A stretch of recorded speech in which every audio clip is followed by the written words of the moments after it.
Dear students, हम लोग कल के क्लास में ब्रिटिश लैंड रेवेन्यू सिस्टम्स का अध्ययन किए थे, यानी ब्रिटिश भू राजस्व व्यवस्था का, और ये आर्थिक इतिहास आधुनिक भारत का प्रथम कड़ी था।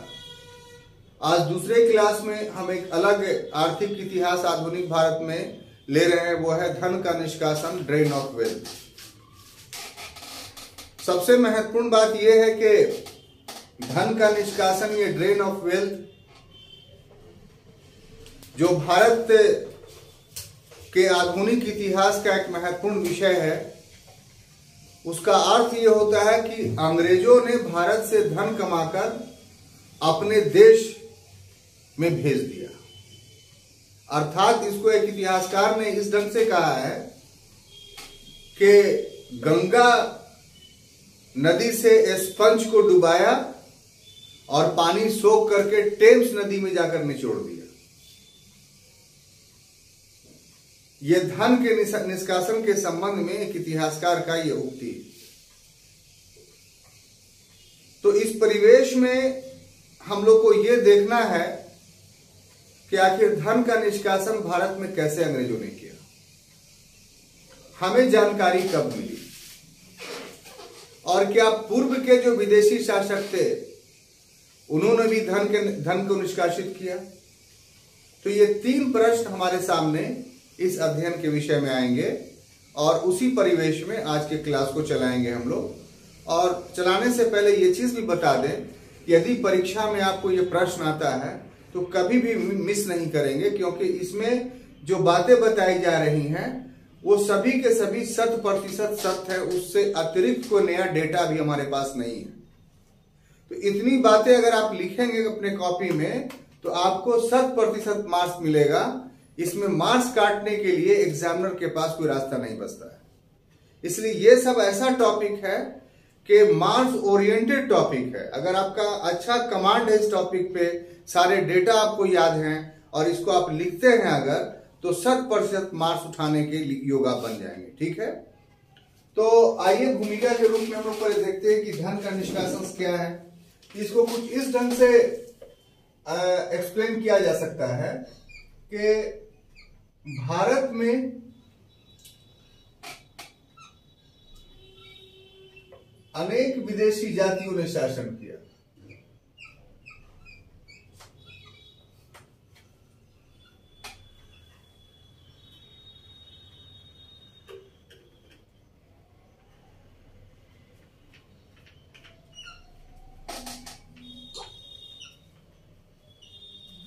जैसे अगर देखा जाए तो शक ने किया, कुषाण ने किया,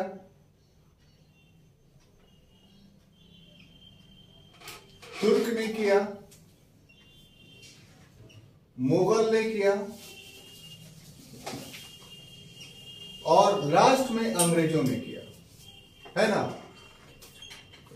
लेकिन इसमें जो पूर्व के जो विदेशी जातियां थी और जो अंग्रेज थे, उसमें क्या डिफरेंस था कि पूर्व की जितनी विदेशी जाति थी वे सभी के सभी भारतीय समाज में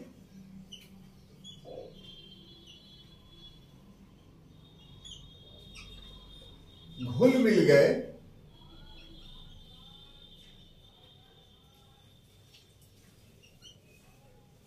और साथ ही साथ यहां से प्राप्त धन का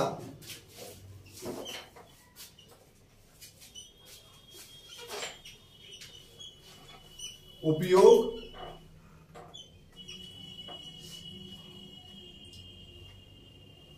यही किया। ठीक है, जबकि अंग्रेजों की विशेषता क्या थी कि इनका विदेशी चरित्र हमेशा बना रहा।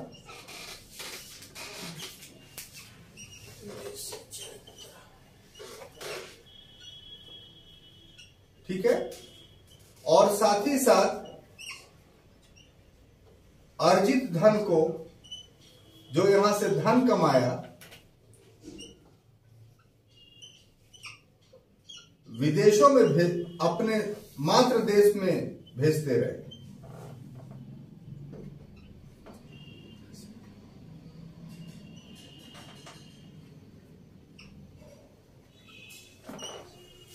ये डिफरेंस था जो विदेशी जातियां भारत में आईं उनमें और अंग्रेजों में। भारत का जो संस्कृति था, जो सभ्यता थी, उस संस्कृति और सभ्यता में आरंभ के काल से ही कोई दुराव की भावना नहीं थी। दुराव की भावना का अर्थ ये हुआ कि कोई बाहर से व्यक्ति अगर आए तो उसके साथ शत्रुतापूर्ण व्यवहार किया जाए। बाहर से आए हुए हर व्यक्ति को का यहां स्वागत किया गया और साथ ही साथ उनके साथ या तो समन्वय किया गया या यहां की संस्कृति इतनी उच्च थी कि वो विदेशी जातियां इस संस्कृति में ही समाहित हो गई। विदेशी जातियों को जो झगड़ा करना पड़ा, युद्ध करना पड़ा, वो शासक वर्ग से युद्ध करना पड़ा। यहां की पब्लिक के बीच में इन विदेशी जातियों के प्रति कोई दुराव की भावना नहीं थी और जो शासक वर्ग थे वो असफल भी इसलिए इन विदेशी जातियों से हुए कि उनका चरित्र जब शोषणात्मक हो जाता था तो उन्हें जनता का समर्थन नहीं मिल पाता था या अन्य देशी रियासतों का समर्थन नहीं मिल पाता था। दूसरे शब्दों में कह लीजिए कि जब जब भारत राजनीतिक विरखिलता का शिकार होता था तभी विदेशी शासक जो है भारत में आने में सफल होते थे, अन्यथा सफलता उनको नहीं मिलती थी। और शासक वर्ग को छोड़ करके जो अन्य सामान्य जनता थी उनके पास जो विचारधारा थी वो देशी विदेशी का इस परिवेश में नहीं था। आपको एनसीईआरटी के बुक में ऑब्जेक्टिवली जब हम एक्सप्लेनेशन कर रहे थे तो याद होगा कि हमारे देश में विदेशी का क्या अर्थ होता था। तो हमारे देश में विदेशी का अर्थ ये होता था कि एक गांव में अगर बाहरी गांव का व्यक्ति अगर चला आया तो वही विदेशी होता था। अगर कोई व्यक्ति कमाने के लिए शहर में चला गया तो वो विदेशी हो गया। उस समय विदेशी का कंसेप्ट ये नहीं था कि 32,87,263 वर्ग किलोमीटर के बाहर के क्षेत्र के लोग जो आ रहे हैं वो, ऐसा विदेशी का कंसेप्ट नहीं था। विदेशी का स्थानीय कंसेप्ट था और जो उस गांव में रह रहे हैं उनकी विचारधारा चाहे जो भी हो, चाहे वो जिस जाति के हों या जिस धर्म के मानने वाले हों, वो देशी के रूप में, कंसेप्ट के रूप में स्वीकार किए जाते थे, वो स्थानीय के रूप में स्वीकार किए जाते थे। तो समाज के रूप में देशी विदेशी की भावना कुछ अलग थी और राजनीतिक रूप से देशी विदेशी की भावना कुछ अलग थी। समाज के रूप में जो देशी विदेशी की भावना थी वो एक क्षेत्रीय आधार पर गांव तक सीमित थी और राजनीतिक रूप से जो देशी विदेशी की भावना थी वो एक साम्राज्य के सीमा क्षेत्र के अंतर्गत देशी और विदेशी की भावना थी। जैसे मौर्यन एम्पायर हो गया, तो मौर्यन एम्पायर संपूर्ण भारत पर शासन नहीं किया, भारत के अधिकांश भाग पर शासन किया। तो मौर्यन एम्पायर ने जिस भाग पर शासन नहीं किया वो उसके लिए विदेशी था। राष्ट्रकूट वंश था, पाल वंश था, उसने एक सीमित भूभाग पर शासन किया। उसके कंटेक्स्ट में जो भारत के अन्य भूभाग थे वो उसके कंटेक्स्ट में विदेशी थे। तो राजनीतिक क्षेत्र में देशी विदेशी का कंसेप्ट ये था। जो अभी के समय में हम लोग देशी विदेशी का कंसेप्ट हम लोग देखते हैं वो बिल्कुल आधुनिक विचारधारा है और यह विचारधारा प्रथम और द्वितीय विश्व युद्ध के बाद उदित हुआ। उसके पहले वैश्विक स्तर पर भी यह नहीं था। प्रथम विश्व युद्ध से पहले आप किसी भी देश में जाइए, आपको पासपोर्ट वीजा की जरूरत नहीं पड़ती थी। जिस साधन से चले गए उस साधन से आप वहां बहुत दिन रह गए तो वहां के होके रह गए। कोई ऐसा नागरिकता प्रमाण पत्र या नागरिकता की कोई परिभाषा नहीं थी। निवास ही सबसे बड़ा शर्त था। अब राष्ट्रीयता की भावना जब पनपी, जिसके वजह से 2 विश्व युद्ध हुए, तब जो है देशों का सीमांकन शुरू हुआ, देशों की नागरिकता की विचारधारा शुरू हुई, नागरिकता दिया जाने लगा, वोट का अधिकार दिया जाने लगा और साथ ही साथ जो है वो तय हुआ कि अमुक देश के का भूभाग इतना वर्ग किलोमीटर है। उसके पहले देश के भूभागों का निर्धारण पर्वतों, पठारों और नदियों और उसकी प्राप्ति युद्धों के माध्यम से करके की जाती थी। लेकिन अब क्या हुआ कि बजाते तौर पे मेजरमेंट के माध्यम से देशों का निर्धारण होने लगा। और एक एक इस भूमि के लिए आप देखें कि द्वितीय विश्व युद्ध लड़ी गई, जर्मनी, फ्रांस क्या किया, एक एक हाथ भूमि की लड़ाई लड़ी और उसको कब्जा किया। तो इस कंटेक्स्ट में चीज को देखने की जरूरत है कि सीमांकन या देश विदेश का संकल्पना ये आधुनिक काल की देन है। तो हम लोग धन का निष्कासन का जो सिद्धांत पढ़ रहे हैं वो इस प्रकार से आज के कंटेक्स्ट में देख करके पढ़ रहे हैं कि आज के कंटेक्स्ट में जो आधुनिक विचारधारा राष्ट्र की है तो उसमें भारत एक राष्ट्र था और इस राष्ट्र में अंग्रेज एक विदेशी थे और उनकी प्रकृति क्या थी, तो पूर्व के जो विदेशी थे उस विदेशी से भिन्न था। पूर्व का विदेशी क्या था कि उस समय के सामाजिक और राजनीतिक देशी और विदेशी भावना के अनुरूप ही अगर देखा जाए तो बाहर से आए तो भारतीय समाज में घुल मिल गए। घुल मिल गए का अर्थ क्या हुआ कि अपनी संस्कृति को उन्होंने तिलांजलि दे दी।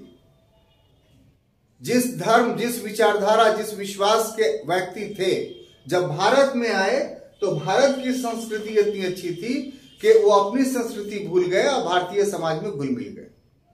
तो उस कंटेक्स्ट में शक, कुषाण ये सब आते हैं। लेकिन तुर्क और मुगल जो थे वो भारतीय समाज में घुल मिल नहीं गए बल्कि भारतीय समाज के साथ सामंजस्य स्थापित कर लिया और एक नई संस्कृति को जन्म दिया जिसको इंडो इस्लामिक कल्चर के नाम से जानते हैं। जिस कल्चर में हिंदू भी इस्लाम से प्रभावित हुआ और मुसलमान भी हिंदुइज्म से प्रभावित हुए। बहुत सारे मुसलमानों के यहाँ रीति रिवाज हिंदू रीति रिवाज है, आज भी चल रहा है। बहुत सारे रीति रिवाज हिंदुओं के यहाँ ऐसा है जो मुस्लिम रीति रिवाज है, जो आज भी चल रहा है। तो उससे एक इंडो इस्लामिक कल्चर का डेवलपमेंट हुआ। तो चाहे पूर्व के शक कुषाण हो वो भी भारतीय समाज में घुल मिल गए, वो पूरी तरीके से अपने अस्तित्व को समाप्त करके घुल मिल गए। और जहां तक तुर्क और मुगल की समाज का प्रश्न है तो ये भी भारतीय समाज में घुल मिल गए, लेकिन अपने अस्तित्व को बनाए रखते हुए घुले मिले। इन्होंने पूरी तरीके से भारतीय संस्कृति का अंगीकरण नहीं किया, ये डिफरेंस है पूर्व वाले से। लेकिन हाँ, दोनों में एक समानता है कि दोनों जिस देश से आए थे, अपने मातृ देश से, उसको सदा के लिए भूल गए। कोई भी आदमी जो है वो वहां नहीं गया। जैसे एग्जाम्पल के तौर पर आप पूछिएगा तो आप देखिए तुर्कों का, तो तुर्कों में ऐबक आया। ऐबक का लगाव जो था वो गजनी से था, इसमें कोई दो राय नहीं। इल्तुतमिश आया, उसका भी लगाव रहा। लेकिन अलाउद्दीन खिलजी जब आया, उसने जब सत्ता संभाली तो गजनी से पूरी तरीके से लगाव खत्म हो गया। अब इसके जितने लोग हैं कोई गजनी जाता ही नहीं था, गजनी का इंपॉर्टेंस ही नहीं रह गया। अब ये हमेशा के लिए भारतीय समाज में घुल मिल गया। इसी तरीके से बाबर आया तो बाबर का फरगना से या समरकंद से पूरी तरीके से संबंध विच्छेद हो गया और उसके लोगों का थोड़ा बहुत संबंध रहा भी तो बाबर को यहीं दफनाया गया। लेकिन उसके बाद में उसकी बेगम जो थी वो अफगानी थी तो उसको लेकर के उसकी लाश को चली गई कहां, काबुल। तो बाबर का मकबरा काबुल में। लेकिन बाबर के बाद जितने मुगल हुए वो सब के सब यहीं के हो गए रहे, उनका काबुल से कोई लेना देना नहीं रहा। लेकिन हाँ, जिस संस्कृति को लेकर के आए थे तो वो संस्कृति उनसे समाप्त नहीं हुई, वो भी रही। तो इस तरीके से भारत के हो के रह गए वो, लेकिन संस्कृति उनकी भी बनी रही। ये दोनों में डिफरेंस था। और एक बात में समानता थी, ये जो पूर्व के जितने थे उन्होंने जो भी राजस्व के रूप में धन कमाया वो यही इन्वेस्ट कर दिया। उन्होंने गजनी या काबुल नहीं भेजा उस धन को। बाबर ने प्रारंभिक समय में भेजा, एग्जाम्पल है कि खनवा की लड़ाई जीतने के बाद प्रत्येक काबुल वासियों को उसने एक एक जो है चांदी के सिक्के दिए थे उपहार के रूप में। लेकिन उसके बाद के जो शासक थे उसमें कोई ऐसा दृष्टांत हम लोग को नहीं मिलता है। लेकिन इसकी तुलना अगर पूर्व के शासकों की तुलना अंग्रेजों से करते हैं हम लोग तो क्या पाते हैं कि दोनों आधारों पर यह अलग था। कैसे कि इनका विदेशी चरित्र हमेशा बना रहा। जितने भी अंग्रेज गवर्नर जनरल या वायसराय भारत में आए, या सरकारी के कंपनी के कर्मचारी बनकर करके आए, या ऑफिसर्स बनकर करके आए, वो सेवा दिया, नौकरी की, खूब धन कमाया और धन लेकर के वापस चले। पूरे गवर्नर जनरल में सिर्फ 2 ही ऐसा है जिसका कब्र भारत में है, और भी एक्सीडेंटली। एक लॉर्ड कॉर्नवालिस जब दोबारा गवर्नर जनरल बनकर के कुछ 6 महीना के लिए आया 1805 में, सर जॉन शोर के बाद, बार्लो से पहले, तो उसको यहां गाजीपुर के एक लड़की से मोहब्बत हो गया और फिर मर गया, उसकी मृत्यु वही हुई। तो उसकी वसीयत के मुताबिक उसको यहां दफना दिया गया, वो उसकी लाश नहीं गई ब्रिटेन। और एक लॉर्ड मेयो का काल था, जो गया दौरा करने के लिए, आपको कहा अंडमान निकोबार, तो वहां एक अफगान ने छुरा घोंप करके जो उसकी हत्या कर दी, इसलिए उसका भी कब्र भारतीय भूमि पर है। तो ये एक्सीडेंटल जो है, ये 2 गवर्नर जनरल का लाश जो है वो भारत में है, या कब्र जो है भारत में है। बाकी जितने गवर्नर जनरल है सबके लाश चले गए कहां? ब्रिटेन। नौकरी किया, चले गए, वहीं मरे, साथ साथ पैसा लेकर के भी गए। तो उनका उद्देश्य था यहां से धन कमाना, वो आए ही थे धन कमाने के लिए। इसलिए अंग्रेजों से पहले के जो विदेशी जातियां थी और अंग्रेजों के बीच में एक महान अंतर था कि पूर्व के विदेशी जातियां विदेशी होते हुए विदेशी नहीं रही, और अंग्रेज देशी होने का लाख नाटक करते रहे, लेकिन कभी भी भारतीय नहीं हुए। तो इस तरीके से ये जो इनका उद्देश्य था, ये ठीक है ना, इसका जो उद्देश्य था इस चीज के लिए, उद्देश्य नहीं, इसका कारण था या आधार था, जो कह लीजिए कि इनका उद्देश्य सिर्फ और सिर्फ एक था कि भारत से धन का दौड़, भारत से धन का दौड़। और ये क्यों दोहन करना चाहते थे कि इसका 2 कारणों से। पहला कारण तो यह था कि उपनिवेशवाद का विस्तार,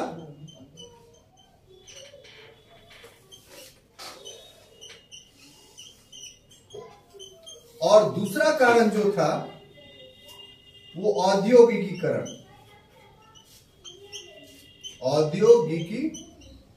इंडस्ट्रियलाइजेशन। यानी इस पॉलिसी से ये क्यों आए थे ये कि भारत में हम जा रहे हैं, बोला तो अंग्रेजों ने कि व्हाइट मैन बर्डन पॉलिसी लेकर के हम आए, अर्थात भारत के लोग जो हैं वो असभ्य हैं, हम लोग उजले रंग के लोग हैं, हम लोग सभ्य हैं, इसलिए असभ्य लोगों को हम सब बनाने के लिए जा रहे हैं। आइए, गोरी जातियों पर उत्तरदायित्व है कि वो काली जातियों को सभ्य बनाए, लेकिन ये हाथी का दांत था ये वास्तविकता नहीं थी। वास्तविकता ये थी कि इसके पीछे उनका मंतव्य ये था कि हम भारत से अधिक धन की प्राप्ति करें। और भारत से अधिक धन की क्यों प्राप्ति करें? क्योंकि उनका 2 वृहत लक्ष्य था। एक लक्ष्य था कि पूरे विश्व में ब्रिटेन का साम्राज्य हो। तो पूरे विश्व में ब्रिटेन का साम्राज्य कैसे हो जाएगा? उसके लिए धन चाहिए, पैसा चाहिए। तो उतना तो साधन ब्रिटेन के पास अपने भूभाग में, जितना उसका भूभाग था उसमें नहीं था। क्या जितना उत्पादन कर ले, उत्पादन करने से धन आएगा? तो उतना सीमित भूमि में उसके पास इतना धन नहीं आता कि एक विशाल साम्राज्य का निर्माण कर लेता। तो इसलिए धन प्राप्ति हेतु उसके लिए उपनिवेश अनिवार्य थे। और दूसरा कि उसके यहां औद्योगिक क्रांति हो रही थी, इंडस्ट्रियल रिवोल्यूशंस। और इंडस्ट्रियल रिवोल्यूशंस में बहुत सारी चीजों की आवश्यकता थी, जैसे कच्चे माल की आवश्यकता थी, बने हुए माल के लिए बाजार की आवश्यकता थी। तो इसके लिए उसके लिए उपनिवेश जरूरी था, कॉलोनी जरूरी था, और सबसे घनी बसी हुई आबादी भारत की थी। इसलिए इन दो लक्ष्यों की, यानी कच्चे माल की प्राप्ति और बने हुए माल की बिक्री के लिए सबसे अच्छा बाजार कोई था तो भारत था। इसलिए भारत का उपनिवेश बनाना या भारत को अपने साम्राज्य में शामिल करना उसके लिए काफी हितकर था। तो इन दो उद्देश्यों और लक्ष्यों को प्राप्त करने के लिए अंग्रेजों ने भारत को गुलाम बनाया था। उसमें एक ये दोनों लक्ष्य कब पूर्ति होते कि जब भारत से धन का निष्कासन जो है वो कहां होता? ब्रिटेन में। क्लियर? अब देखिए एक टॉपिक बनाते हैं कि धन के निष्कासन की जानकारी, धन के निष्कासन की जानकारी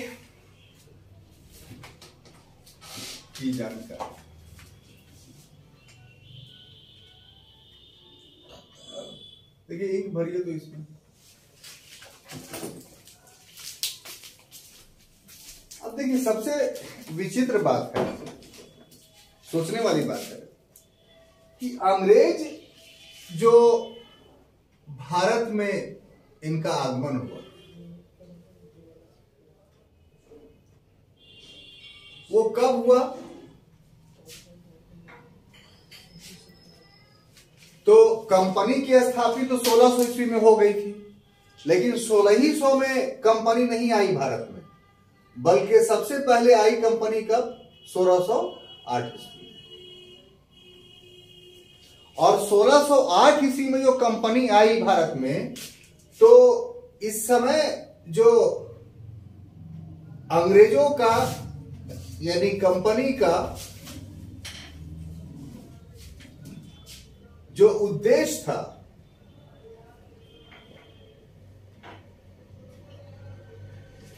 वह उसी समय से इसका उद्देश्य था लाभ कमाना,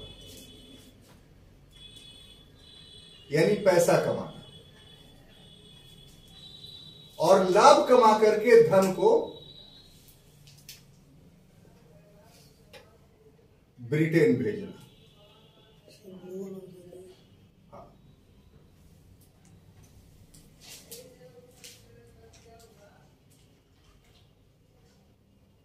है ना? यानी 1608 से ही, आप उधर मत देखिए, 1608 से ही अंग्रेज भारत से धन कमा करके कहां भेज रहे थे? ब्रिटेन भेज रहे थे, और कंटिन्यूअस भेज रहे थे। लेकिन ताजुब की बात यह है कि ये जो बात थी इसकी जानकारी,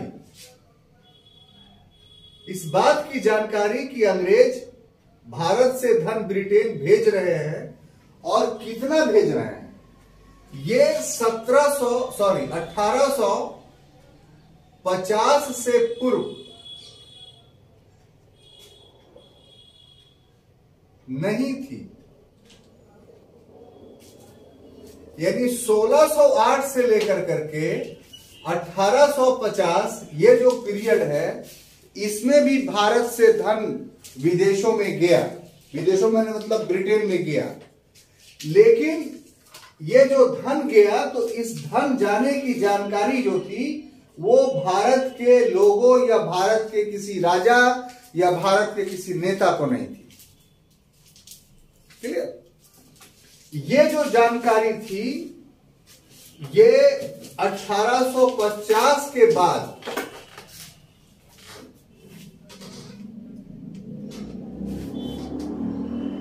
भारतीयों को हुई। 1850 से पहले इनको इस बात की जानकारी नहीं हुई थी।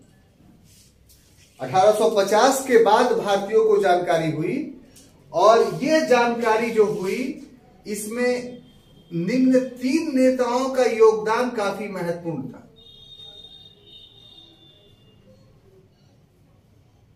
3 नेताओं का योगदान काफी महत्वपूर्ण था। अगर 3 नहीं होते तो हम लोगों को जानकारी नहीं होती कि भारत से धन का निष्कासन हो रहा है, उसमें सबसे पहला नाम जो आता है वो दादा भाई नौरोजी का। किनका?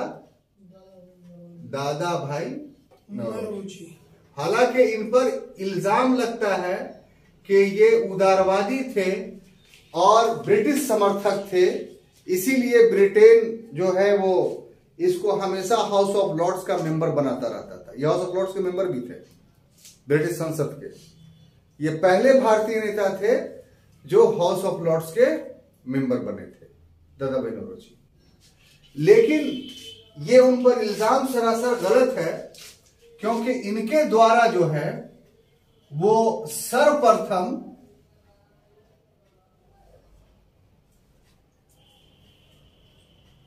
धन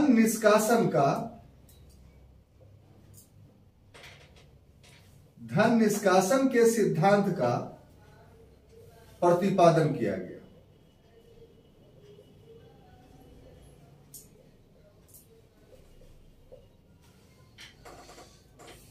और कैसे किया गया? तो सबसे पहले 1867 ईस्वी में इन्होंने एक इंग्लैंड डेब्ट टू इंडिया नामक लेख लिखा।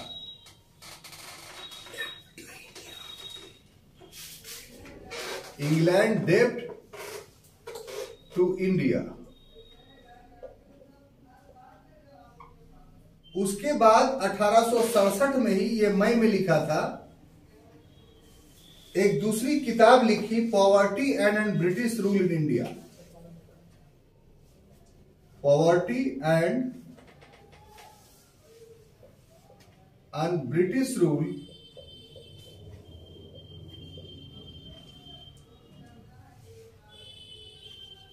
In India.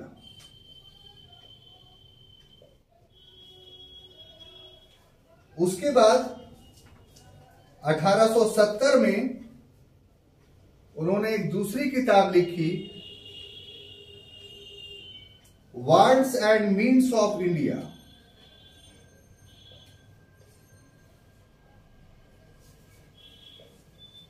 Wants and means of India. और चौथी और अंतिम किताब 1871 में लिखी, जिसका नाम था on the commerce of India. On the commerce of India.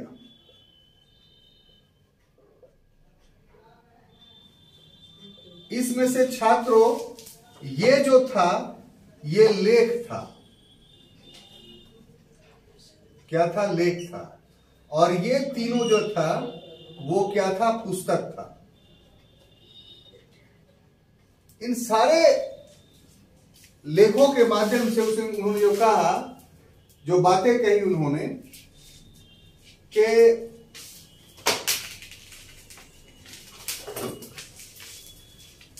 साहब ये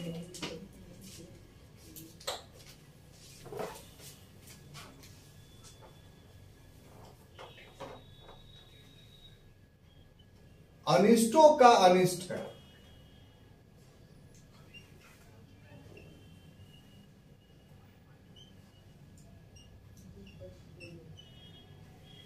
उसके बाद दूसरी बात उन्होंने जो बात कही, प्रमाणित की, वो ये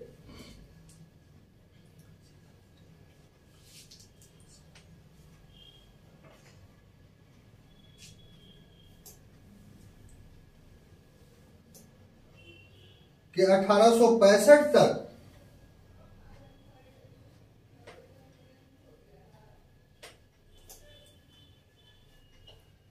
$165 करोड़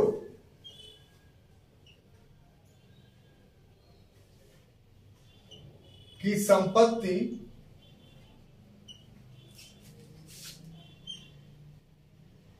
ब्रिटेन गया। उन्हें कहा कि इस धन से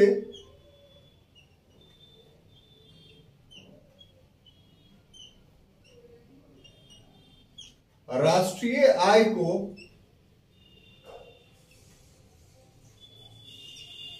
दुगना किया जा सकता था।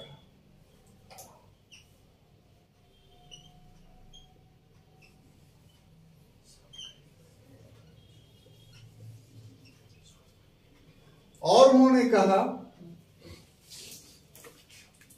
कि इससे अभौतिक प्रभाव भी पड़ा है।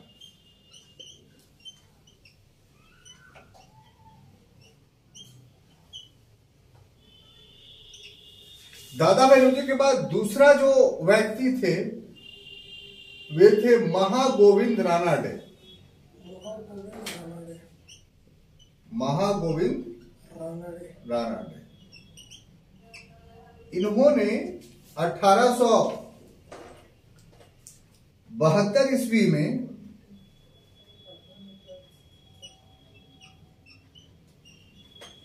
भारतीय उद्योग एवं व्यापार संघ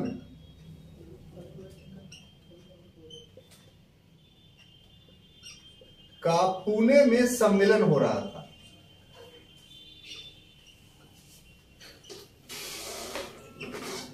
इस सम्मेलन में उन्होंने कहा कि कुल आय का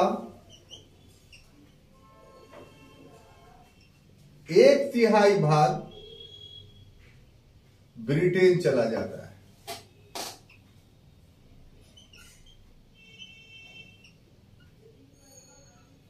तीसरे व्यक्ति जो हैं वो हैं R.C. दत्त, रमेश चंद्र दत्त। R.C. दत्त रमेश, इन्होंने 1901 ईस्वी में एक पुस्तक लिखी, इकोनॉमिक हिस्ट्री ऑफ इंडिया।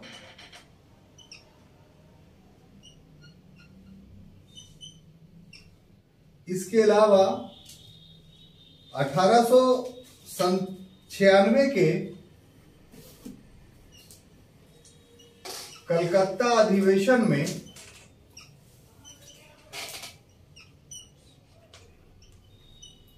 इस मांग को उठाया गया। तो अब देखिए टॉपिक क्या था हम लोगों का कि जानकारी कैसे हुई। तो उसमें हमने आपको बताया कि 1850 से पूर्व तो हमको जानकारी ही नहीं थी। हमारा शोषण 1606 से हो रहा था, लेकिन 1850 से पहले हमको जानकारी ही नहीं थी कि हमारा शोषण हो रहा है। अब इसमें आजादी के बाद भी आपको देखने की जरूरत है कि कहीं आपका तो अभी वर्तमान समय में शोषण नहीं हो रहा है। जानकारी के अभाव में लोगों का शोषण होता है, लोग शोषित होते हैं और फिर देश गरीब हो जाता है। और ये सारा शोषण, सारा चीज नीतियों के माध्यम से किया जाता है, कानूनों के माध्यम से किया जाता है। ये सबसे महत्वपूर्ण बात है। तो हम लोग वर्तमान समय पर का अध्ययन नहीं कर रहे हैं, हम लोग ब्रिटिश पीरियड का अध्ययन कर रहे हैं। तो अपना व्याख्या या अपना अध्ययन वहीं तक सीमित रखेंगे। तो वो क्या था कि उसके बाद 1850 के बाद जानकारी हुई हम लोगों को। जानकारी देने में 3 नाम काफी महत्वपूर्ण है, और इन तीनों नामों में से सबसे ज्यादा महत्वपूर्ण जो नाम है वो है दादा भाई नौरोजी का। अब देखिए, दादा भाई नौरोजी का जैसे ही नाम आता है तो इन पर आरोप लग जाता है कि ये तो अंग्रेजों के पिट्ठू थे, जबकि दादा भाई नौरोजी ने जो काम किया, अगर वो काम नहीं करते तो राष्ट्रवाद का उदय ही नहीं होता, क्योंकि आपको अपने एक्सप्लॉयटेशंस का पता ही नहीं चलता। ठीक है, ये बात सच है कि दादा भाई नौरोजी का अधिकांश समय ब्रिटेन में भी व्यतीत हुआ। अंग्रेजों के प्रति वो उदारवादी नीति रखते थे और अंग्रेजों ने इसके बदले में उन्हें ब्रिटिश लॉर्ड सभा का सदस्य भी बनाया था। ये सारी बातें सच है। लेकिन दादा भाई नौरोजी अंग्रेजों के साथ रहकर क्या भारतीयों के खिलाफ काम किया, यह देखने की बात है। तो अंग्रेजों के साथ रह करके उन्होंने जो काम किया वो भारतीयों के पक्ष में किया। अगर वो अंग्रेजों के समर्थक होते तो अंग्रेज जो धन का अपहरण कर रहे थे उस पर चुप रहते, या ये बोलते कि अंग्रेज लोग ठीक कर रहे हैं, भाई वहां गए हैं शासन करने के लिए तो शासन करेंगे क्यों, उनको फायदा होगा तब ना करेंगे। तो फायदा हो रहा है, उनको आमदनी हो रही है तो अपने घर लेकर के आ रहे हैं आमदनी को, इसमें आपको दिक्कत क्या हो रही है। बात को इस ढंग से ही बोल सकते थे, लेकिन नहीं, उन्होंने बाज़ाब्ते तौर पे ब्रिटेन में रह करके अंग्रेजों के शोषणात्मक नीतियों का अध्ययन कर करके कौन कौन क्षेत्र में अंग्रेज शोषण कर रहे हैं उसके लिए पूरा डेटा कलेक्ट कर करके उसका अध्ययन करके ये चीज साबित किया कि ये जो काम अंग्रेज कर रहे हैं ये अनिष्टों का अनिष्ट है, यानी हेनस ऑफ हेनियस, ये ऐसा क्राइम है, इसको माफ नहीं किया जा सकता है। क्यों? क्योंकि शासन का उद्देश्य शोषण नहीं होता है, शासन का उद्देश्य कल्याण होता है, वेलफेयर ऑफ पब्लिक होता है। तो जो ब्रिटिश सत्ता है वो ब्रिटिश सत्ता वेलफेयर ऑफ पब्लिक के कंसेप्ट जो उसका घोषित है उस पर काम नहीं कर रही है, बल्कि एक हेनस क्राइम कर रही है कि ऐसी नीति ऐसी पॉलिसी अपनाई है जिस नीति और पॉलिसी से भारत के लोग, जो सोने की चिड़िया थी भारत, वो दिन प्रतिदिन निर्धन होते जा रही है। और ये सारी चीज उन्होंने यूं ही नहीं कि अपने दिमाग में सोच लिया, 4-5 मित्रों के बीच बैठकर बोल दिया, ये नहीं, बल्कि अध्ययन करने के बाद इसके बाद 4 लेख लिखे उन्होंने, 4 पुस्तकें लिखी, और हर पुस्तक में इस धन के अपहरण के सिद्धांत के बारे में बताया गया। और जब लोग इसको पढ़ते थे तब उनको समझ में आता था कि ब्रिटिश शासन कितना दुष्ट शासन, और तब इनमें भावना जगी कि नहीं, इसको भारत से बाहर किया जाए। तो प्रत्यक्ष या अप्रत्यक्ष जो कह लीजिए, ये दादा भाई नौरोजी हमारे राष्ट्रवाद के जन्मदाताओं में से एक जन्मदाता थे। अगर वैचारिक आयाम ये तैयार नहीं करते, वैचारिक धरातल तैयार नहीं करते, तो लोगों के मस्तिष्क में अंग्रेजों के खिलाफ कोई बगावत की बात नहीं पैदा होती, लोगों के अपने गरीबी के कारणों का पता नहीं चलता। लोगों ने महसूस किया हम गरीब, हम निर्धन इसलिए हैं कि ब्रिटिश शासन यहाँ है, इसलिए ब्रिटिश सत्ता को उखाड़ फेंकने में ही हमारी निर्धनता के उन्मूलन का राज छुपा हुआ है। तो इसलिए ये जो इन पर इल्जाम है ये गलत है। काम क्या किया? सर्वप्रथम आप जानते हैं कि ब्रिटिश इंडिया एसोसिएशन से बनी हुई ऑर्गेनाइजेशन थी जिसके मेंबर थे, तो वहां एक लेख लिखा इन्होंने, इंग्लैंड डेब्ट टू इंडिया, ये पहला इनकी लेखनी थी, और उस लेख में सर्वप्रथम इस सिद्धांत का वर्णन किया, तब लोगों को पता चला। फिर इनका अध्ययन इस परिवेश में इतना हो गया कि बजाते तौर पे 3 किताबें लिख दी सीक्वेंस में। 67 में लिखी poverty and British rule India, बहुत पॉपुलर पुस्तक है, जनरल एग्जामिनेशन से पूछता है ये। उसके बाद bonds and means of India 70 में लिखा, 71 में on the commerce of India. ये आपको सिविल सर्विस के ऑब्जेक्टिव के लिए काफी महत्वपूर्ण है, ये सीक्वेंस में सजाने के लिए दे देगा कि दादा भाई नौरोजी के पुस्तकों को जो है लिखे जाने वाले वर्ष के क्रम में बढ़ते हुए क्रम में सजाइए या घटते हुए क्रम में सजाइए, या एक तरफ वर्ष दे देगा, दूसरी तरफ किताब का नाम दे देगा कि मैच कीजिए।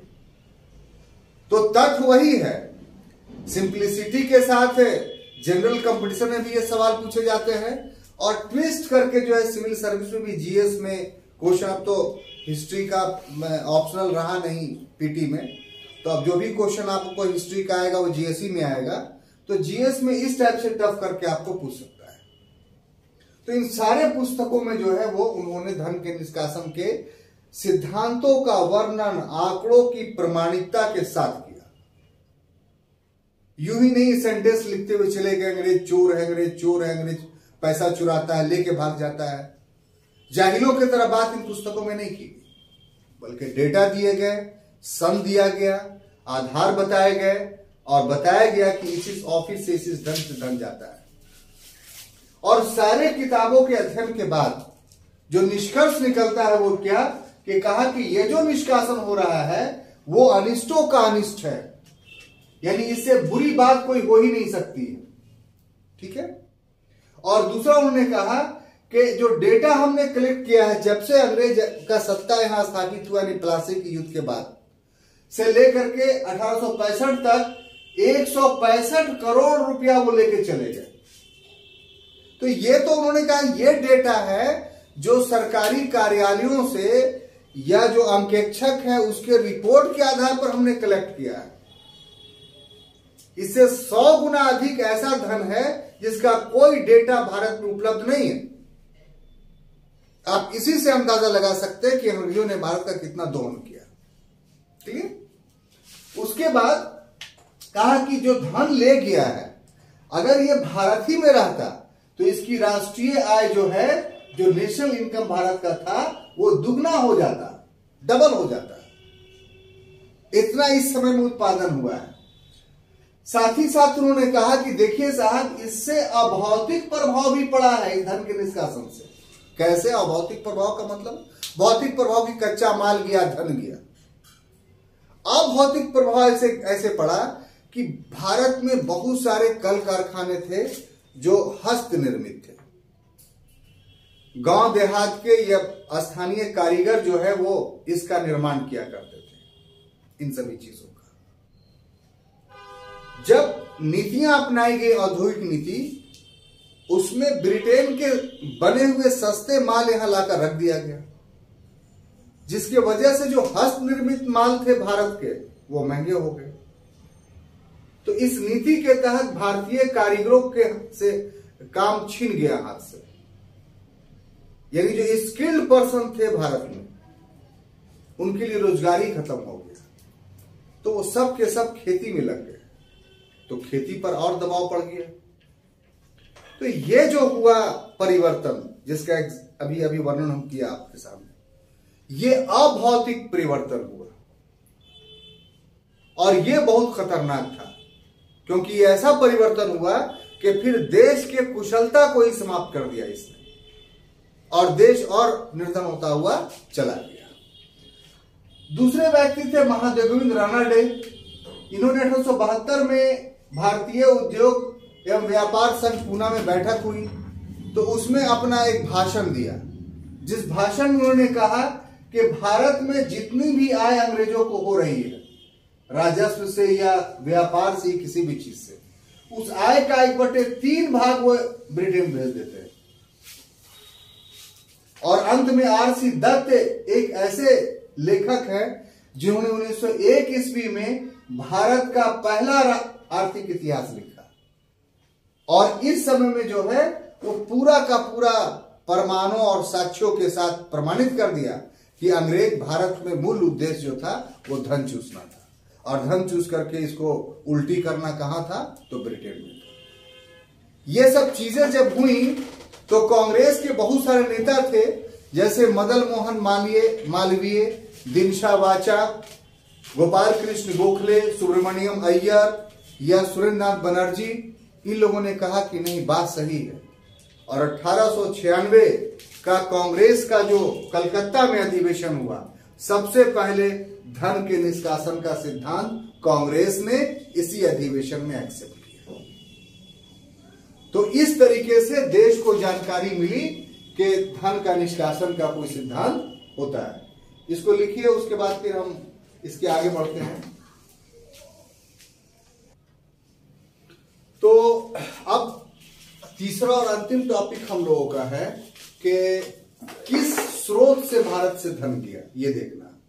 अभी तो हम लोगों ने देखा इस चीज को कि किन लोगों ने बताया कि धन जा रहा है। अब जिन लोगों ने बताया उन्होंने सोर्स भी बताया कि इस सोर्स से ब्रिटिश पीरियड में जो है वो भारत से धन ब्रिटेन गया। तो वो सोर्स पढ़ने से पहले छात्रों ये जरूरी है कि हम लोग ये देख लें कि जिस समय कंपनी आई थी उस समय से ही धन जा रहा था बाहर में, लेकिन उसका स्वरूप अलग था। और जब राजनीतिक सत्ता उसने प्राप्त किया, उसके बाद जो धन गया उसका स्वरूप कुछ अलग था। तो हम लोग इस कंटेक्स्ट में पहले शुरू करेंगे। तो उसमें देखिए कि ब्रिटिश सत्ता जो यहां रहा, उसके दो चरण आप मान सकते हैं। ठीक है, हम पूरा बाइफर्केट कर करके आपको पढ़ा रहे हैं। एक, उसका रूप जो था वो व्यापारिक सत्ता के रूप में, यानी उद्देश्य सिर्फ और सिर्फ जो था व्यापार करना था। और दूसरा जो उसका रूप था वो था व्यापारिक प्लस राजनीतिक। व्यापारिक उद्देश्य उसके आंखों से कभी भी ओझल नहीं हुआ। ठीक है ना, व्यापारिक प्लस राजनीतिक सत्ता। अब इसमें डेट का सहारा हम लोग लेते हैं तो और क्लियर हो जाएगा। ये पूरे राजनीतिक सत्ता को आप लीजिए 1608 ईस्वी से 1947 ईस्वी तक। ठीक है, और इसको दो भागों में बांट दीजिए आप। एक व्यापारिक सत्ता जो इसका रहा वो 1608 ईस्वी से लेकर करके 1757 ईस्वी तक। ठीक है, और व्यापारिक प्लस राजनीतिक सत्ता जो रहा वो 1757 ईस्वी से लेकर के 1947 ईस्वी तक।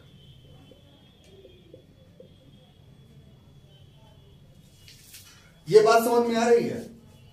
पूरा इन होल ब्रिटिश सत्ता को अगर भारत में आप देख रहे हैं तो ईस्ट इंडिया कंपनी के स्थापना हुआ था 31 दिसंबर 1600 ईस्वी को। ये तो आप जानते हैं। लेकिन 1600 ईस्वी में ही कंपनी भारत नहीं आ गई। 1600 ईस्वी से लेकर के 1608 ईस्वी तक उसकी गतिविधि का केंद्र दक्षिणी पूर्वी एशिया रहा था। क्यों? क्योंकि उस कंपनी की स्थापना मसाला के व्यापार के लिए हुआ था। झगड़ा आपको पॉलिटी जब पढ़ा रहे तो याद हो, हमने बताया था कि ईसाई मूल पर जो है ब्रिटिश व्यापारियों ने जो है डचों से और पुर्तगीजों से मांगा था कि आप मसाला दीजिए हमको। तो उसने कहा कि नहीं, हम ईसाई मूल पर नहीं देंगे। ईसाई मूल का मतलब क्या हुआ कि जिस मूल पर आप खरीदे हैं उसी मूल पर हमको दे दीजिए। और जब नहीं दिया तो ब्रिटिश महारानी से मिला ये लोग ब्रिटिश व्यापारी कि हम लोग को भी व्यापार करने का अधिकार दीजिए। और मसाला का मुख्य केंद्र इंडोनेशिया था, जकार्ता, और वहां डच जमे हुए थे। तो ये लोग शुरू में अंग्रेज लोग जो ईस्ट इंडिया कंपनी था वो जकार्ता गया, इंडोनेशिया गया, और फिर वहां डचों से झगड़ा होता है तो फिर वहां से वो लोग चले जाते हैं भारत। तो भारत में पहला जो जहाज था हॉकिंस, वो आकर करके यहाँ मतलब लगा सूरत में। तो 1608 से यहाँ व्यापारिक गतिविधि शुरू हुई। तो ये भारत में 1608 से आए और लास्ट में गए 1947 में। इसलिए ब्रिटिश सत्ता को अगर भारत में कहना होगा तो 1608 टू 1947। और इसके दो स्वरूप हैं ये पूरा काल का। एक काल इसका जो 1608 से 1757 तक है, इसमें यह सिर्फ व्यापारिक कंपनी रही। यहां पॉलिटिकली वो महत्वपूर्ण हुई नहीं। क्यों?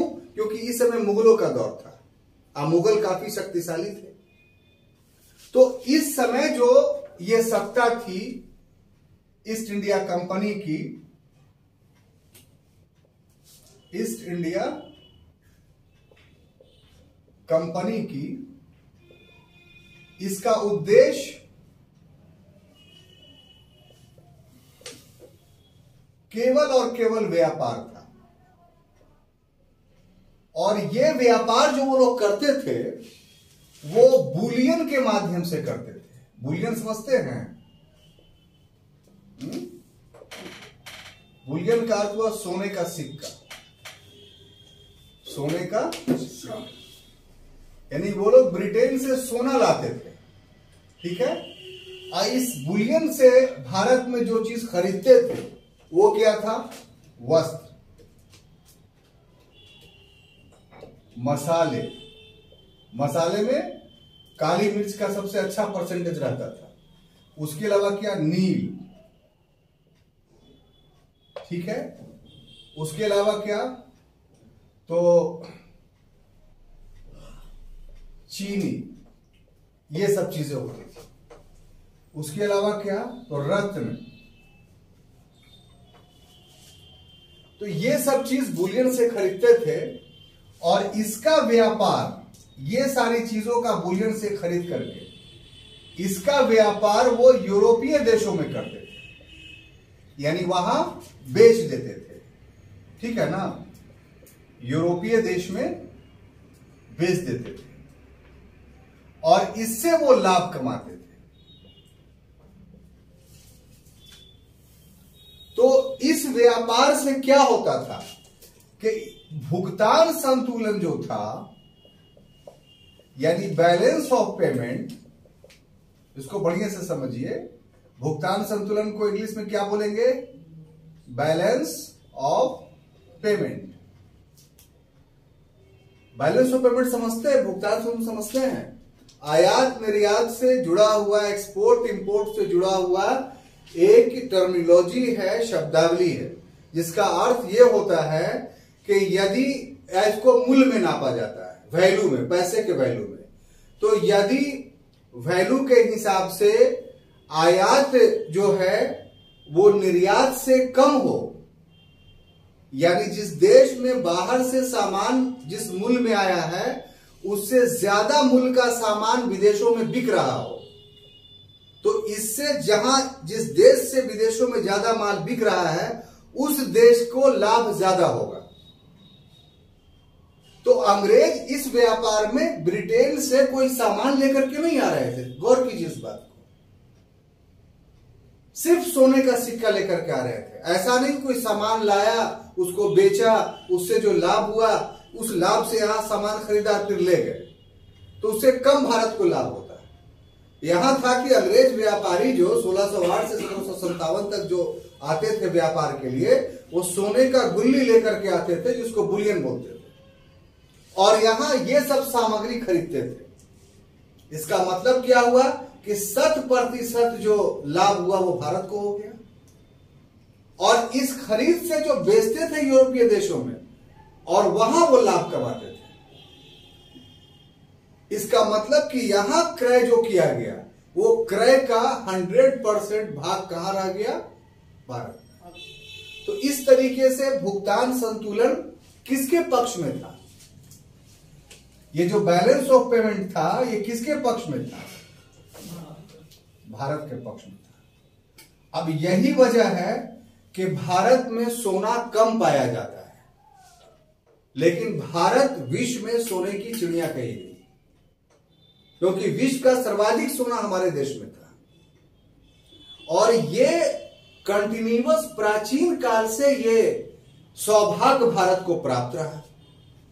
इसकी शुरुआत सबसे व्यापक पैमाने पे जो होती है वो मौर्योत्तर काल में होता है, मौर्य काल के समापन के बाद। मौर्योत्तर काल में व्यापार के माध्यम से ही भारत एक रहा। और इस समय एक व्यक्ति था जिसने किताब लिखी, टॉलमी एक व्यक्ति था। तो टॉलमी ने दुख प्रकट किया है, किस बात का, कि रोम का पूरा सिक्का सोने का चलाया है भारत, क्योंकि रोम सोने के सिक्के के बदले यहां से गोलमरीच खरीद कर ले आता था।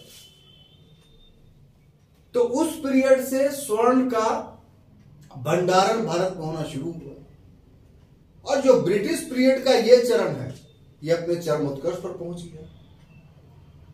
यही वजह था कि इतना लाभदायक व्यापार था भारत के लिए कि मुगलों ने भी इन व्यापारियों का साथ दिया, क्योंकि मुगल को फायदा था, टैक्स मिल रहा था।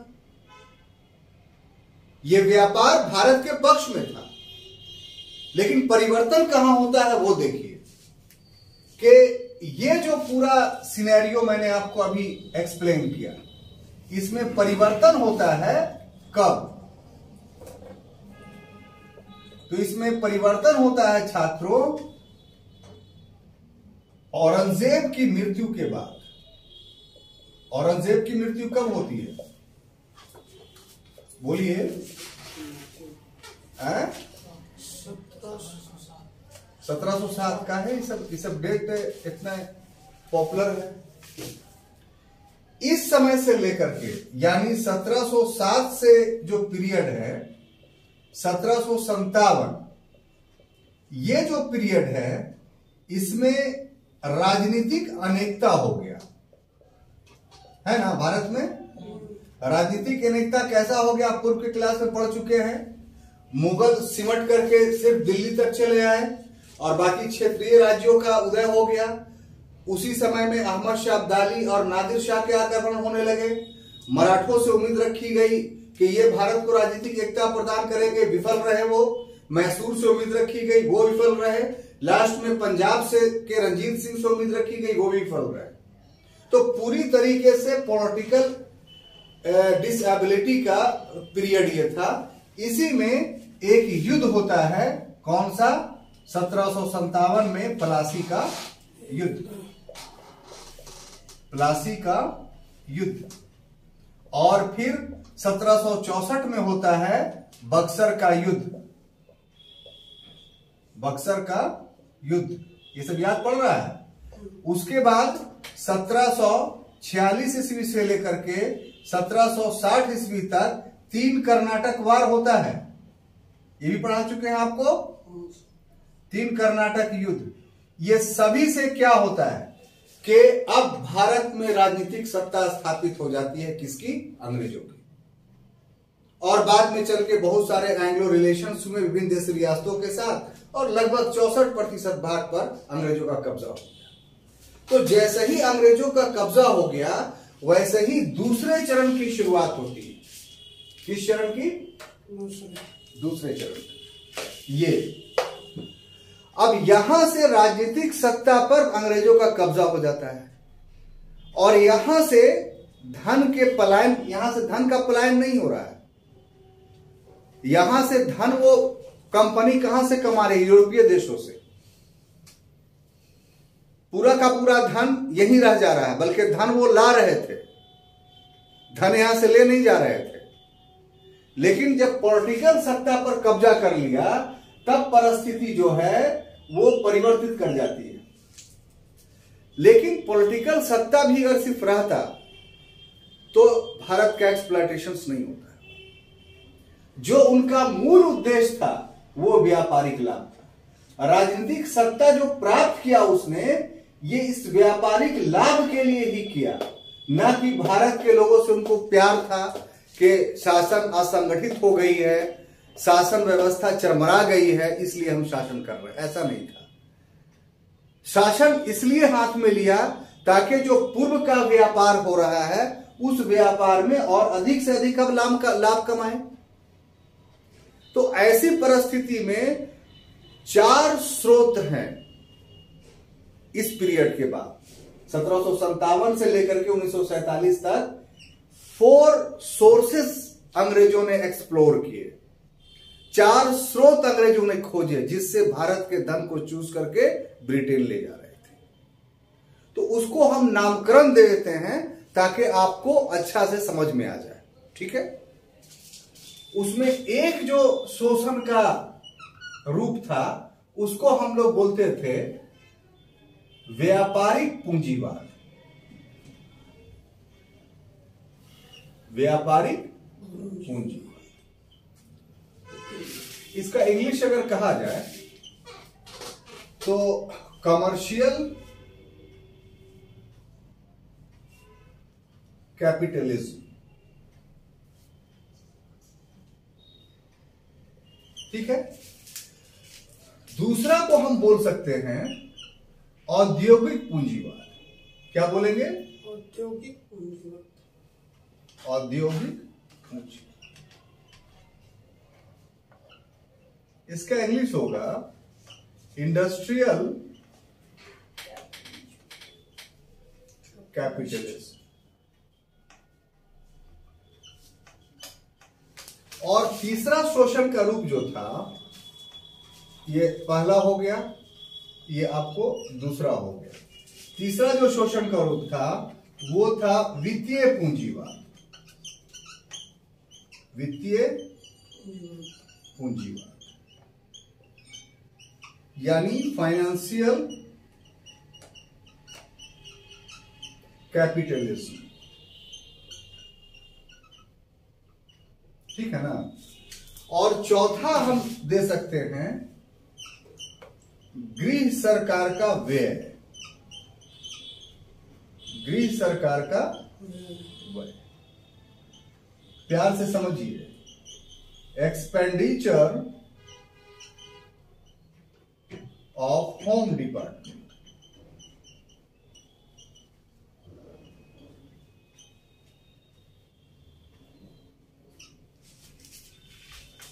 अब देखिए,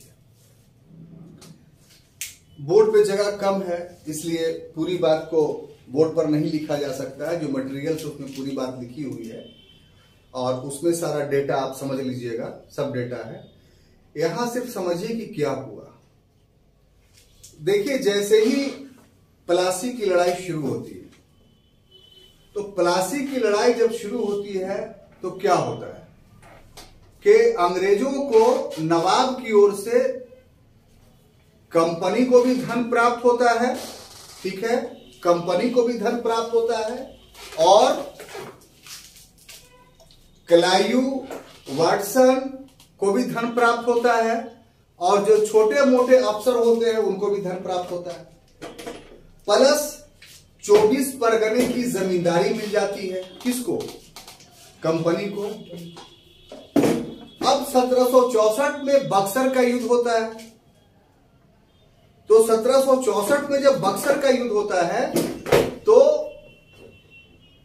फिर पुनः जो अंग्रेज गवर्नर थे उनको धन प्राप्त होता है, अंग्रेज अधिकारियों को धन प्राप्त होता है। प्लस साथ ही साथ बर्दवान, मिदनापुर और चटगांव, ये 3 जगहों की जमींदारी मिल जाती है।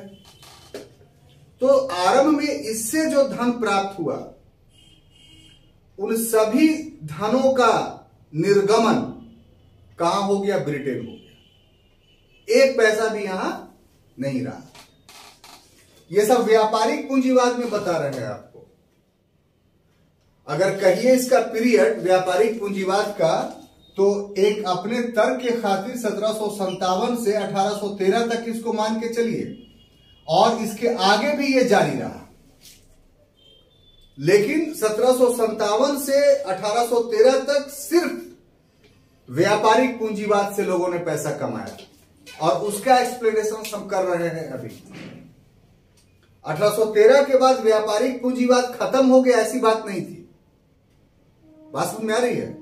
तो पहले इसको समझ लेते हैं कि इस पीरियड में अंग्रेजों का धन कहां कहां से आया। तो एक तो यह था कि जो बंगाल जीता, क्षेत्र जीता, उससे नवाबों से, स्थानीय लोगों से जो धन प्राप्त किया वो। अब 1765 में जब इलाहाबाद की संधि हुई तो उसके बाद बंगाल का दीवान बन गया कंपनी। तो बंगाल के दीवानी से उसको आय होने लगी। ठीक है, समझ रहे हैं ना आप? अब देखिए, ये जो दीवानी से आय होने लगी, तो अभी तक अंग्रेज भारत में सामान खरीदने के लिए बुलियन ला रहे थे, सोने के सिक्के। अब जब दीवानी मिल गया तो बुलियन आना बंद हो गया।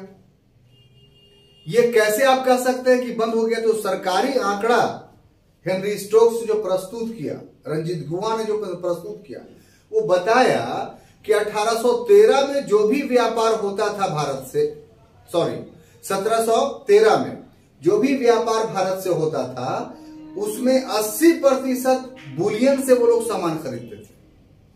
कितना? 80%। और 1757 के बाद जो है वो 80% बुलियन घट के 20% हो गया। और जो 80% पैसा था वो कहां का पैसा था?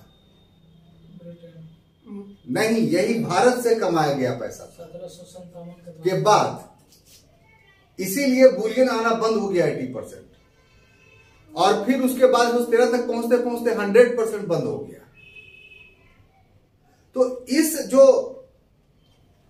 बंगाल की दीवानी से अंग्रेजों को जो आय प्राप्त हुआ, उस आय को वो लोग भारत में सामान खरीदने में निवेशित कर दिया और कहा कि यह पूंजी निवेश है। पूंजी निवेश उसको कहते हैं कि किसी देश में बाहरी स्रोत से पैसा आए और लगाया गया तब पूंजी स्रोत है। उसी देश का पैसा लेके उसी देश में लगाना पूंजी निवेश नहीं कहलाता है, मनी इन्वेस्टमेंट नहीं कहलाता है। इसका ऐसा एग्जांपल लीजिए कि आपका घर है, तो आप पापा से पैसा लेकर करके और अपनी बहन को दे दिए, तो आपके घर में पैसे में वृद्धि हुई। लेकिन आप बाहर में ट्यूशन पढ़ा कर करके आपको जो ट्यूशन फीस मिला वो पैसा अपनी बहन को दिए, तब ना आपके घर में पूंजी बढ़ी। तो अगर अंग्रेज बाहर से पैसा लाके यहां सामान खरीदते तब ना उसको पूंजी निवेश कहते, तो नहीं। तो इस ढंग से ये पूंजी निवेश नहीं था। तो ऐसे हालात में जो डेटा हम लोग के पास मिलता है कि 1758 से लेकर के 65 तक 60 लाख पाउंड ब्रिटेन गया और 65 से 70 तक 40 लाख पाउंड गया। तो ये तो वो डेटा इतिहासकारों ने कलेक्ट किया है जो ब्रिटिश से रिकॉर्ड में उपलब्ध थे। बजाते तौर पे उसका रिटेन डॉक्यूमेंट्री प्रूफ मिला हमको। इस समय बहुत सारे पैसे हवालों के माध्यम से गए। हवाला समझते हैं? हवाला का मतलब यह हुआ कि प्रॉपर चैनल से पैसा नहीं भेज कर करके बैक डोर से पैसा भेजना। जैसे इसको ऐसे एग्जांपल मानिए कि आपको आपका आदमी जो है वो अमेरिका में नौकरी कर रहा है, आपके चचा नौकरी कर रहे हैं और आप भतीजा को पढ़ने के लिए 2 लाख रुपया भेज रहे हैं कि आराम से पढ़ो भतीजा मेरा। तो उसका प्रॉपर चैनल क्या है कि वहां के बैंक में वो डालेंगे, यहां का बैंक उसको रिसीव करेगा, जो टैक्स होगा वो कटेगा, सरकार को जानकारी रहेगी कि इतना पैसा विदेश से आया, बस नहीं है।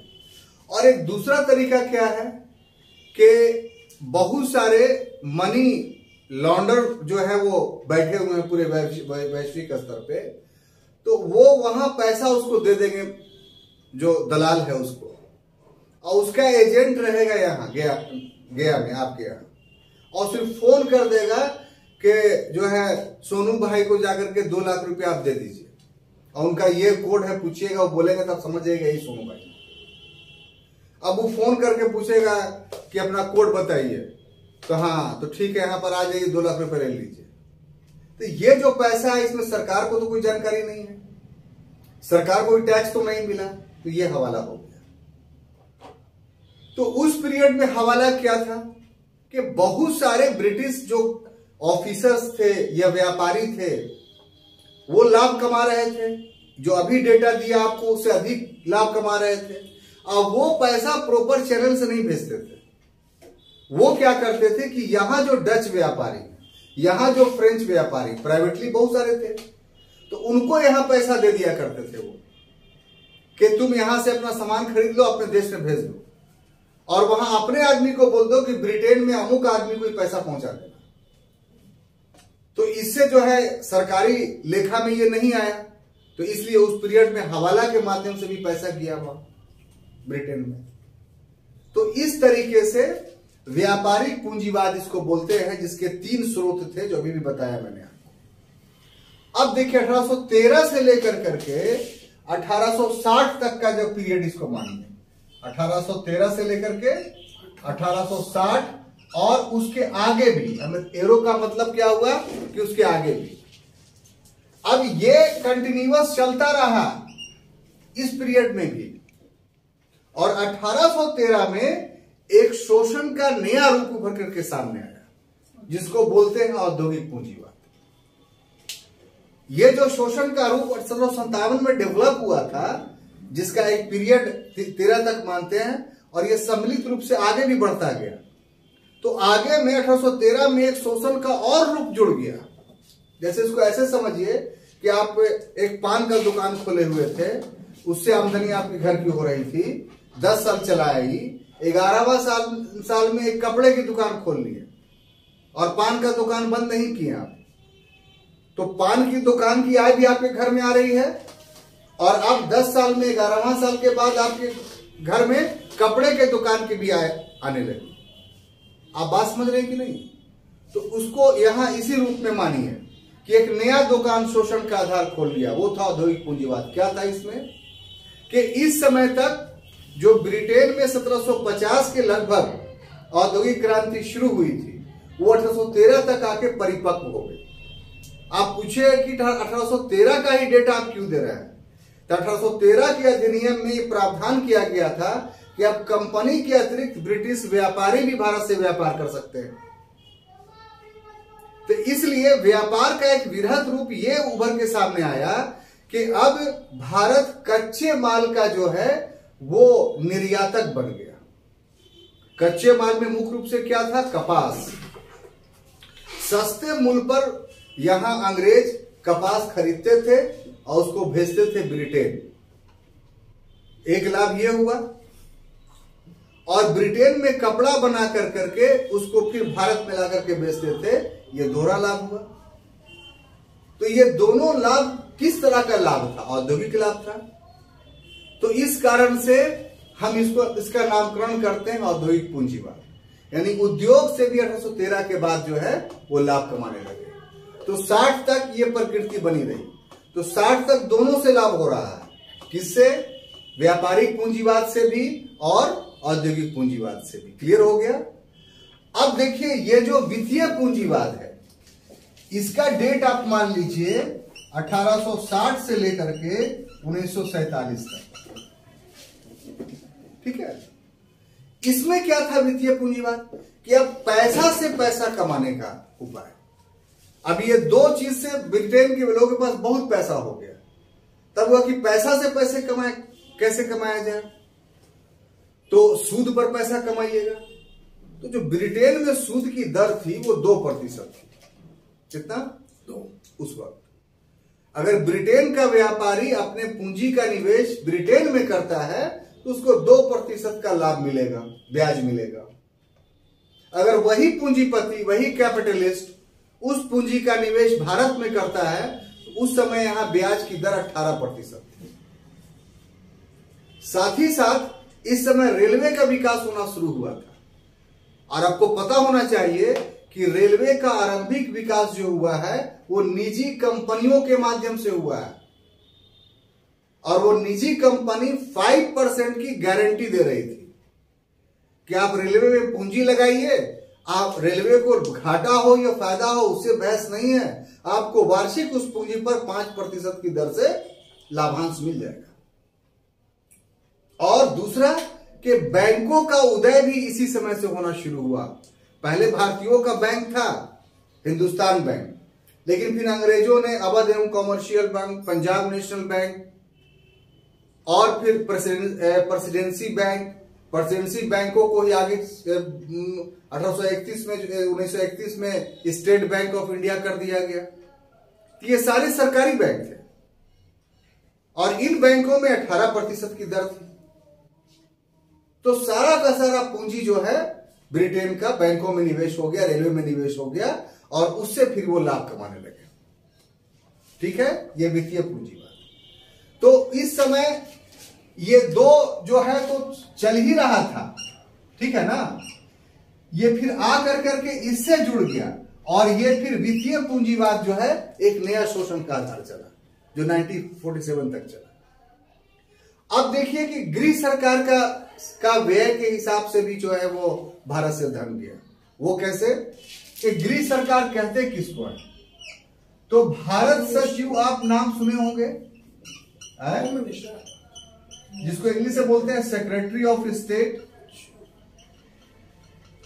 ये क्या था, तो आपको पता होना चाहिए कि 1857 का जब विद्रोह हुआ था, तो विद्रोह के बाद जो भारत में शासन व्यवस्था उसमें परिवर्तन हुआ था। परिवर्तन के कंपनी से शासन का अधिकार छीन लिया गया था, और अब ब्रिटिश सम्राट या ब्रिटिश प्राइम मिनिस्टर या ब्रिटिश पार्लियामेंट जो कह लीजिए, ब्रिटिश सत्ता खुद शासन करने लगी। तो कैसे करती थी, तो बोर्ड ऑफ डायरेक्टर्स और बोर्ड ऑफ कंट्रोल, यही दो ऑर्गेनाइजेशंस थे जो कंपनी को चला रही थी। ये दोनों को मर्ज कर दिया, अब कंपनी शासन नहीं कराएगी। अब दोनों को मिला करके एक पद सृजित किया गया, नहीं, भारत सचिव का, सेक्रेटरी ऑफ स्टेट का। बोर्ड ऑफ कंट्रोल और बोर्ड ऑफ डायरेक्टर ब्रिटेन में था, भारत में उसका प्रतिनिधि गवर्नर जनरल था। परिवर्तित यह किया गया कि अब गवर्नर जनरल जो भारत में वायसराय कहलाने लगा, और ब्रिटेन में जो board of director board of control था उसको मर्ज करके सेक्रेटरी ऑफ स्टेट कर दिया गया, भारत सचिव कर दिया गया। और ये भारत सचिव था कौन? तो वहां का गृह मंत्री था ब्रिटेन का। और जब भारत के बारे में कोई निर्णय होता था तो 15 सदस्यीय कमेटी उसकी बनी हुई थी, 50 मेंबर्स कमेटी। तो इस गृह सरकार का पूरा व्यय भारत पर डाल दिया। अब गृह सरकार का मतलब क्या हुआ कि वो ब्रिटेन का पूरा होम मिनिस्ट्री है। तो ब्रिटेन का होम मिनिस्ट्री है, ब्रिटेन में शासन कर रहा है, और पैसा कहां से जा रहा है उस शासन के लिए? भारत से। यानी उसकी जितनी मिलिट्री, जितनी पुलिस, सबका तनख्वाह कहां से मिल रहा है? भारत से। अगर विदेशों से कोई यहाँ तुर्की का एक सुल्तान आया था, उसके लिए पार्टी आयोजित की गई स्वागत के लिए, तो गृह मंत्रालय में किया गया और उसका सारा खर्च गृह मंत्री ने दिया। और वो गृह मंत्री पैसा कहां से लेता था? तो भारत से। तो ये एक बहुत बड़ा, कहा जाता है कि अंत में जितना राजस्व प्राप्त होता था भारत का, उसका 60% व्यय गृह सरकार पर होता था। इसी से आप शोषण का अंदाजा लगा दीजिए। तो ये 4 सोर्स थे, 4 स्रोत थे, जिन स्रोतों के माध्यम से अंग्रेजों ने भारत का पूरा धन चूज करके ब्रिटेन को धनी बना दिया, और भारत में जो सोने की चिड़िया कहलाती थी वो कंकड़ पत्थर की चिड़िया में परिवर्तित हो गया। तो ये पूरा टॉपिक था छात्रों। हम समझते हैं कि आपको पूरा क्लास समझ में आया होगा। अगले दिन हम नए टॉपिक के साथ फिर हाजिर होंगे। धन्यवाद। लाइक शेयर कमेंट कीजिए।